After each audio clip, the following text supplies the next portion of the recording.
Stamford university বাংলাদেশের আয়োজনে 2026-27 অর্থবছরের জাতীয় বাজেট নিয়ে এক বিশেষ পোস্ট বাজেট সিম্পোজিয়াম অনুষ্ঠিত হয়েছে।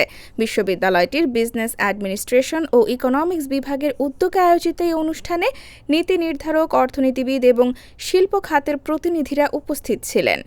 বিশ্ববিদ্যালয়টির সিদ্ধেশ্বরী ক্যাম্পাসে আয়োজিত এই সেমিনারে বক্তারা বাজেটের বিভিন্ন দিক বিশ্লেষণ করেন। অনুষ্ঠানে সভাপতিত্ব করেন বিশ্ববিদ্যালয়টির উপাচার্য অধ্যাপক ডক্টর শরীফ নাফে আস-সাবের।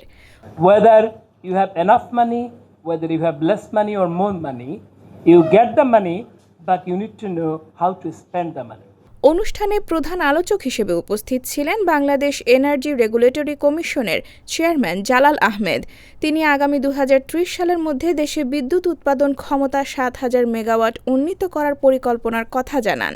বিশিষ্ট অর্থনীতিবিদ ডক্টর ইফতেখার মোস্তফা বাজেটের আকার নয়, বরং মানুষের চাহিদা ও প্রত্যাশা পূরণের গুরুত্বের উপর জোর দেন।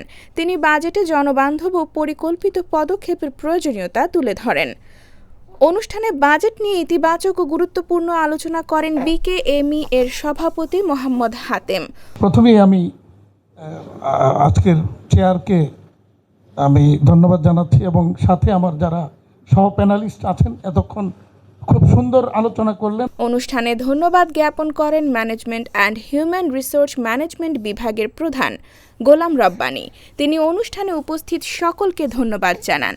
সেমিনারে বিশ্ববিদ্যালয়টির বিভিন্ন অনুষদের ডিন, বিভাগীয় প্রধান, শিক্ষক ও শিক্ষার্থীবৃন্দ উপস্থিত ছিলেন। অনুষ্ঠানের শেষ পর্যায়ে অতিথিবৃন্দকে সম্মাননা স্মারক প্রদান করা হয়। সিম্পোজিয়ামটি জাতীয় বাজেট সম্পর্কে বিশ্ববিদ্যালয় পর্যায়ে আলোচনা ও গবেষণার ক্ষেত্রে একটি গুরুত্বপূর্ণ পদক্ষেপ হিসেবে বিবেচিত হচ্ছে।